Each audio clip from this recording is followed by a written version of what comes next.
How are we doing today, guys? Today we're going to be talking about the clean. So how the video is going to go is we're going to be talking through the setup, the movement, and then we're going to be going through the different variations of the clean. So with Olympic weightlifting, obviously there are different methods that can be used in terms of how to get to extension, but the ultimate aim of the clean is to move as much weight as possible from the ground to your shoulders. So based on a person's dimensions, you'll have different shapes, different positions, etc. So I'm going to be talking mainly about where a good starting point is, and obviously I will vary people's foot stance, hand width, etc. based on that person, their dimensions, etc. So this is not saying that everyone should clean this way. There should be variations dependent on what someone's body dimensions and things like that, which I'll briefly touch on, but not heaps. If you have more questions, obviously flick us a message.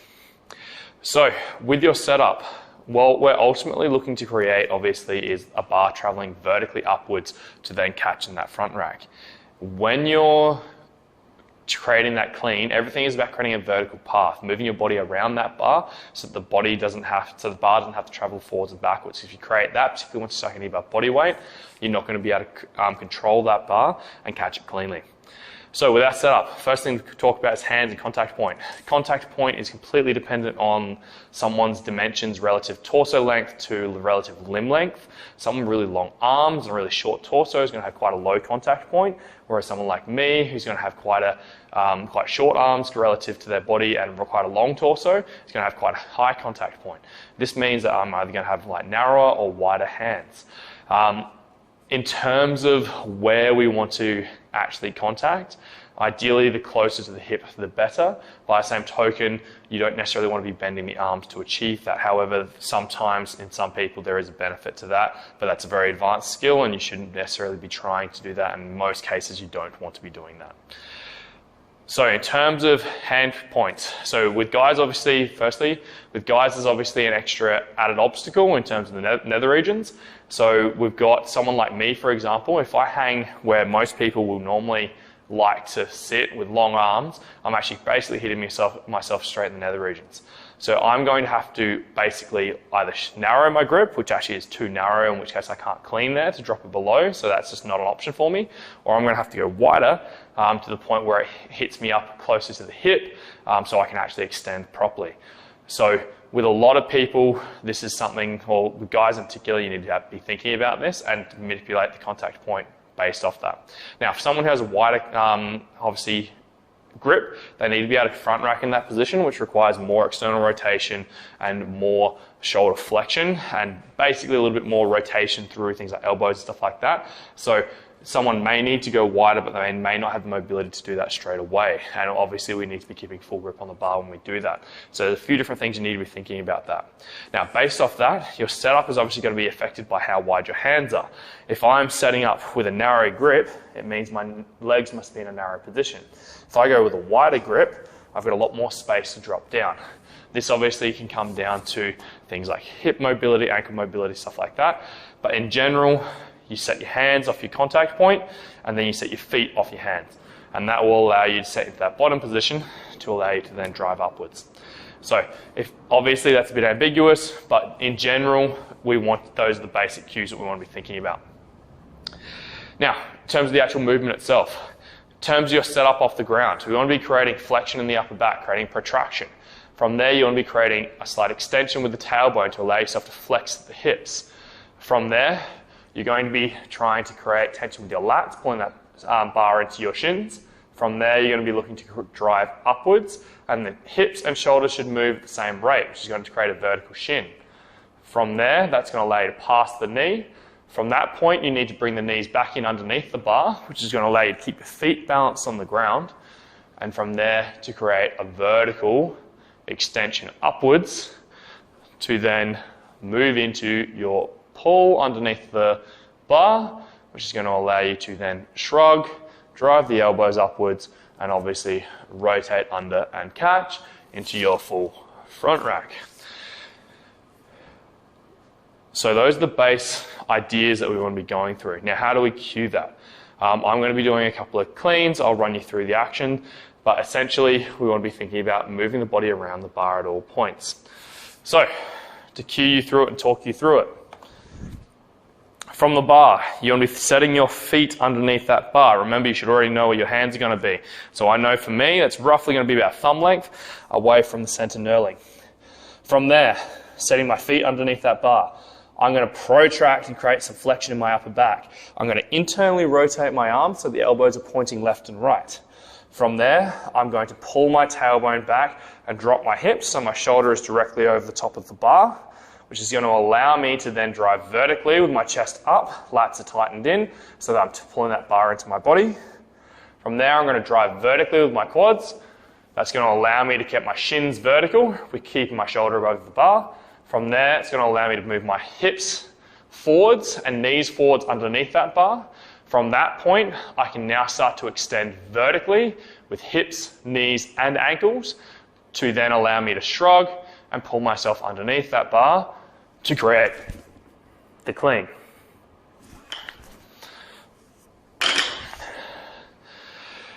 So all of those things that are coming off the ground are super important, because where people most often go wrong is something that happens below the knee or on the transition around the knee, and that actually messes up their entire extension, with either their knees being too straight, shoulders coming too far forwards, rocking onto the toes and rocking onto the hips, or heels onto toes.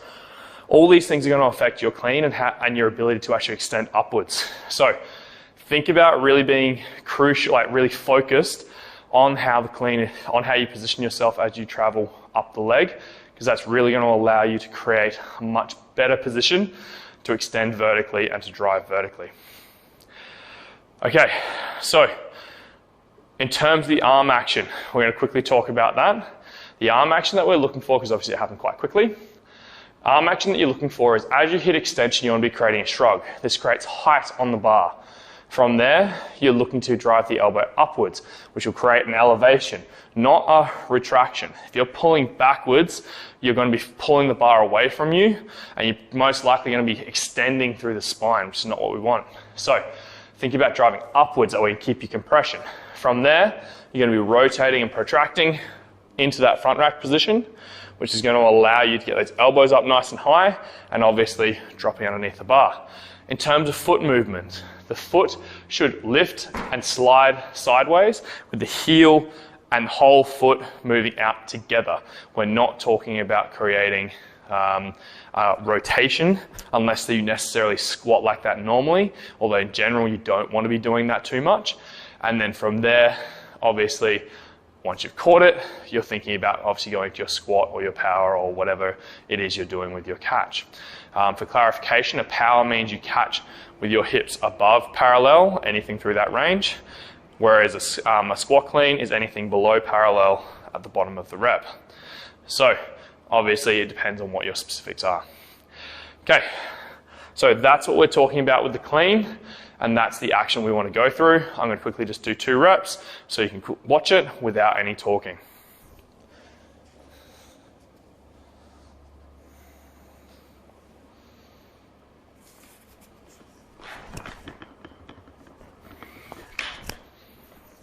So that was a power clean.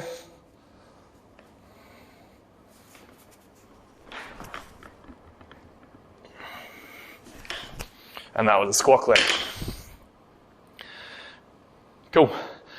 So some variations on a clean in terms of different variations that we might use are a high hang, a mid hang, a low hang, and obviously the full clean, which is what I just did. So if we're talking about a high hang variation, what that means is that you start at the top and you're dipping down. You're trying to create that dip, and it's a vertical dip. We're not talking about creating a hinge.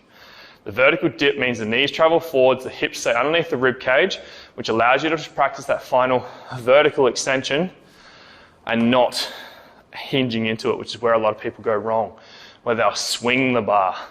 So if we're doing a high hang, you're looking at creating that vertical dip movement. Everything else stays the same. If we're talking about a mid hang, we'll go into that vertical dip, then you'll shift the hips backwards to get to that vertical shin point. From that vertical shin, you're looking to move the knee underneath and then create that vertical extension to then create your clean. If we're talking about a low hang, same thing. You dip, you hinge back, You create that passing of the knee, which will mean the knee will typically come slightly forwards over the top, again, dependent on limb length. From there, you can must move the knees backwards, the knees come back underneath, vertical extension to create that top position. And then finally, obviously, we go down, all the way down to the ground. The only variation on top of this is the tall clean, which works specifically on the catch. So, with the tall clean, you're looking to not use the legs and you're looking to drill the drop down and underneath that bar. So, if I'm talking about a tall clean, I'll start with that bar in my hands. What I'll be looking to do is to create a shrug with a toe lift. So my legs stay locked, toes, shrug, which is going to give me a little bit of momentum to then move underneath with the feet and obviously drop in underneath. I'll quickly demonstrate each one of those for you so you can see each one of them in action. So a high hang, I'll set myself up, deadlift up, I'm still thinking about all my other movements. I'm going to dip vertically and then I'm going to snap. Apologies on the mic, hopefully that didn't sound too bad. From there I'm going to go down to full hang, knees come under, extend and catch. From a low hang,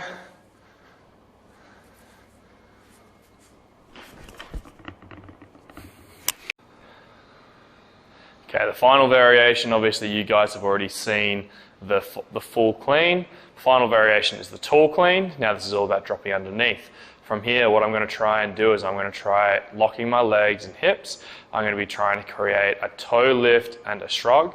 And then from there, I'm going to be pulling myself underneath that bar, focusing specifically on the third pull in terms of catching that bar. So I'm going to sit tall, lock my knees, lock my hips, toes and shrug. And from there, pulling my feet off the ground and dropping underneath that bar.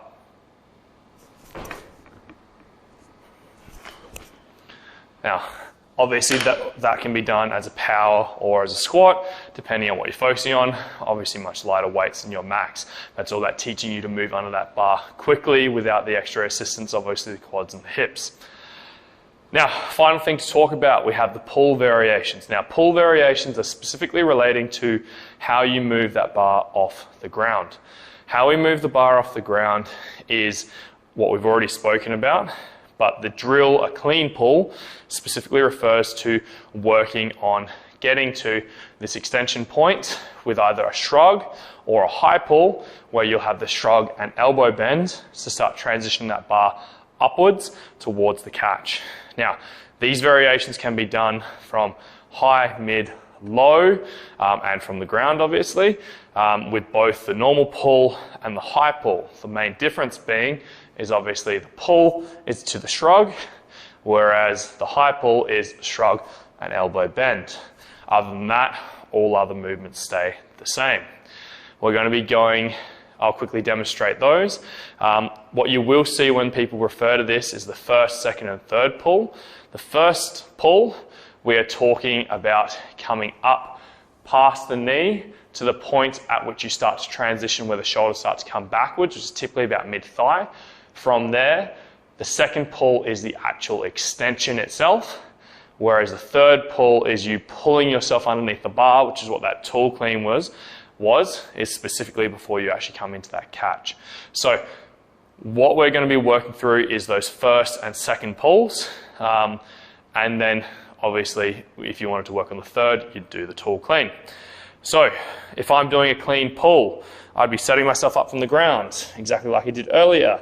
I'd be setting myself up, hands first, set my feet underneath, as we've spoken about earlier, elbows left and right, lats pull in, upper back flex, tailbone pulls back. From there, I'm going to be driving upwards, hips and shoulders lift together.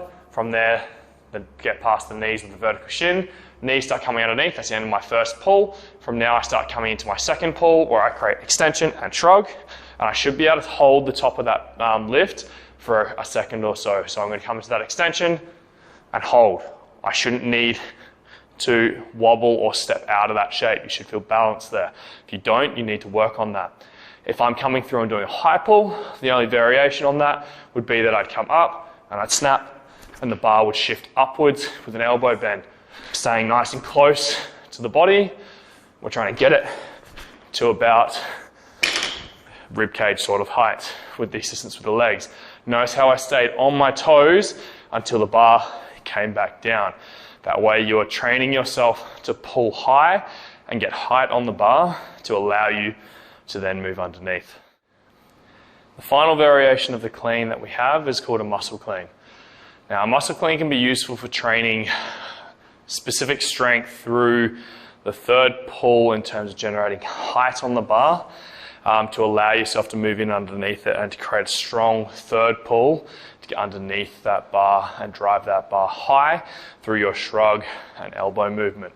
On top of this, also training bar paths, because a muscle clean will punish someone who throws the bar out in front of themselves, whereas if they keep it close, it's going to be a lot more energy efficient, also shorter bar path from the point of contact all the way to the catch itself. Everything else that we've already spoken about the clean stays the same. There's no change. All that you're thinking about is that you don't drop underneath, which means that you create that full extension.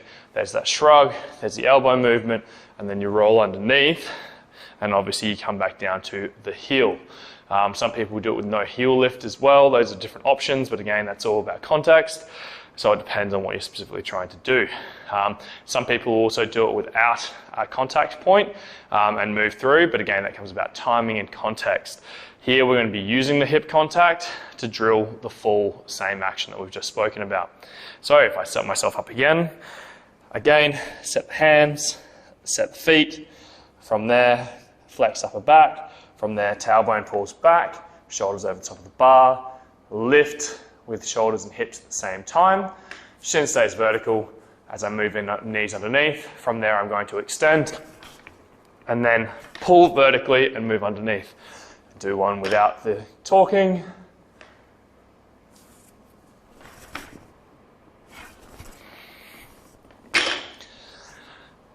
So as you can see there, everything stayed the same. I extended, elbows came up to then quickly roll in underneath that bar. Cool, I hope you guys enjoyed the clean video. If you have any questions, feel free to send us a message. Gotcha.